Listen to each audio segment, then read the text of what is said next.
Hello everyone, welcome back to our channel. Today, we are going to learn about one of the most complex and intellectually demanding novels written by William Faulkner, Absalom Absalom. The novel explores the rise and tragic fall of Thomas Sutpen and his family, set against the background of the old American South, slavery, racism, and the Civil War. Because of its linear narrative, multiple narrators, and deep psychological themes, students often find this novel difficult to revise before examinations.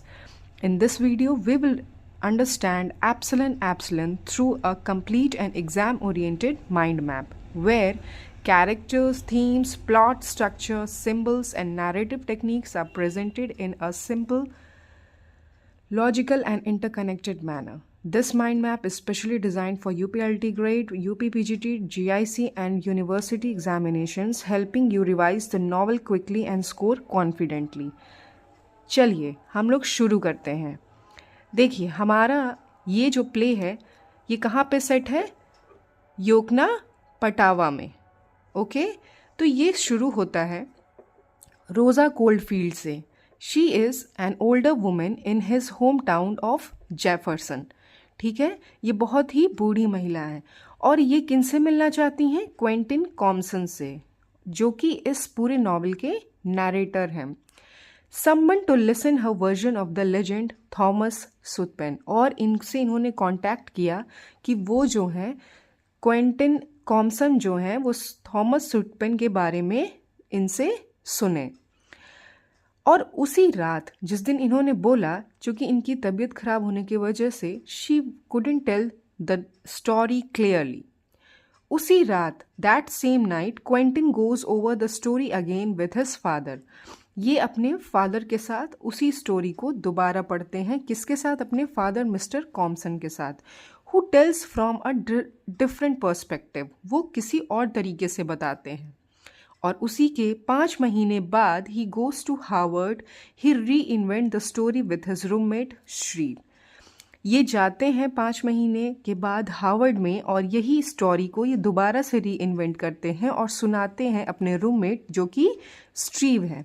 अब चलिए हम लोग देखते हैं क्या बताते हैं।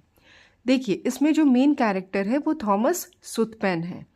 इनके बारे में क्या बताया कि in 1833 he came from Jefferson, he built his own wild super human will with help of French American architect. ये आते हैं ये अपने विल से, बिकॉज ये जब बचपन में थे इनको नहीं पता है कि इनके फादर या मदर कौन है, और he was brought up in a orphanage, that's why he was very downtrodden. And once एक बार जो है मैक इचर्टन जो है इनको गोद लिए थे, लेकिन फिर भी वहाँ पे बहुत ह्यूमिलेशन के कारण ये वहाँ से भाग निकले और इनको आभास हो गया कि जीवन में खुद के दम पे ही जो करना है वो करना है। तो इन्होंने क्या किया है?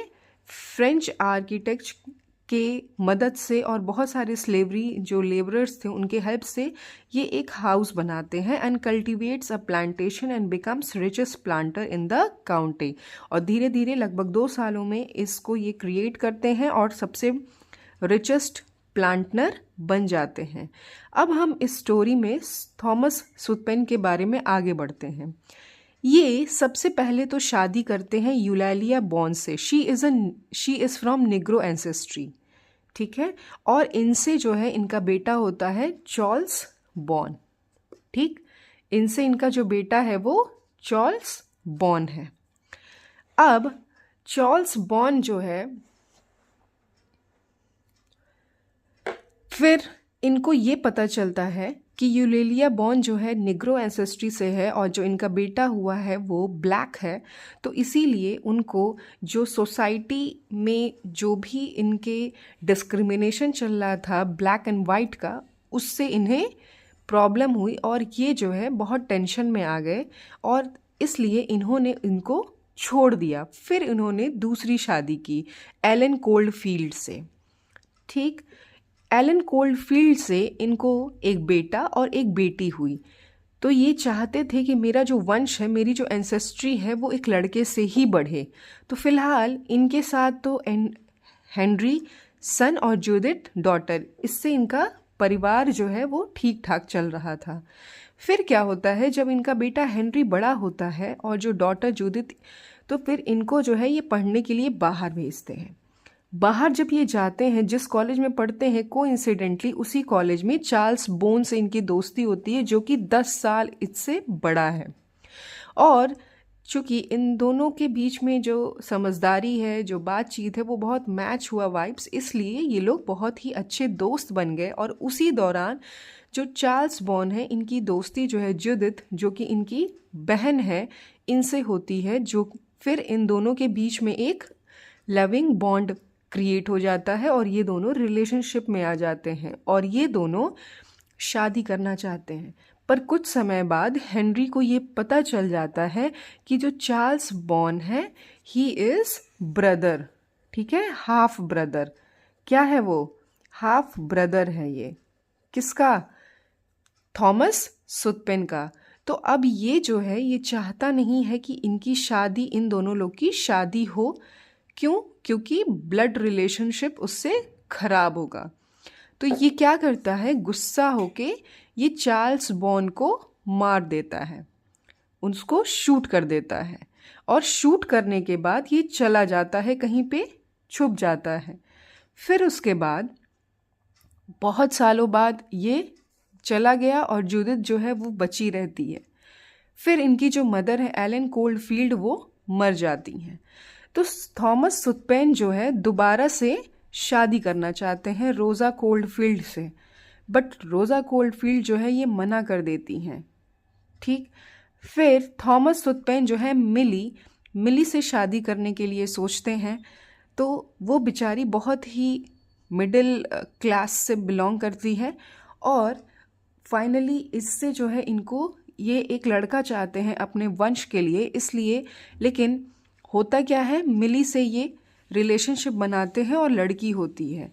तो ये जो है बहुत ही ज़्यादा इसके साथ मिसबिहेव करने लगते हैं, क्योंकि उसको अपना हायर जो था वो बॉय चाइल्ड चाहिए था।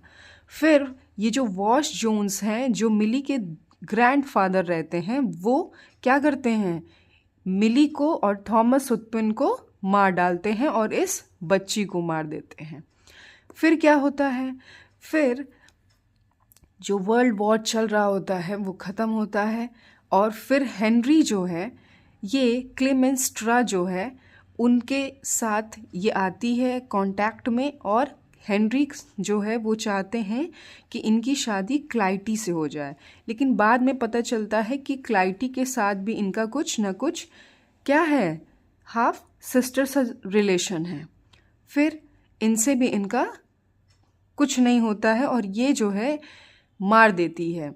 फिर अब फाइनली यहाँ पे ये देखने को मिलता है कि सिर्फ एक ही लड़का बचता है, जो कि इस थॉमस सुतपेन के सुतपेन 100, जो कि इनके घर का नाम है, उसमें वो रहता है। वो कौन है? चार्ल्स बॉर्न का लड़का जिम बॉन्ड। और ये क्या है, ही इज़ मेडिकली हैंडीकैप्ड है, वो बहुत ही ज़्यादा स्टेबल नहीं है।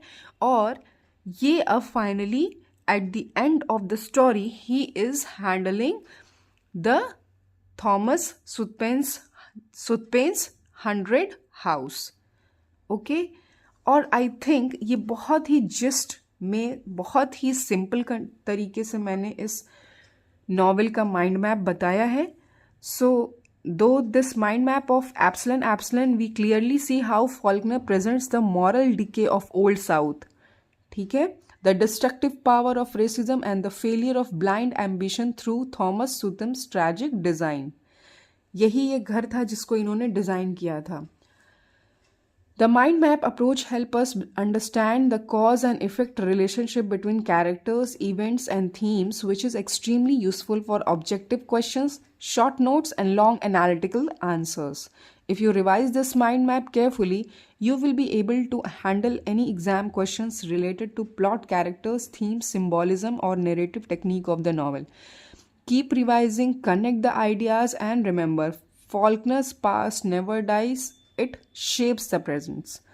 So, if you find this content useful, please subscribe, like and comment the channel. Thank you. I will again explain in my next video character wise. this novel. Thank you. Keep watching.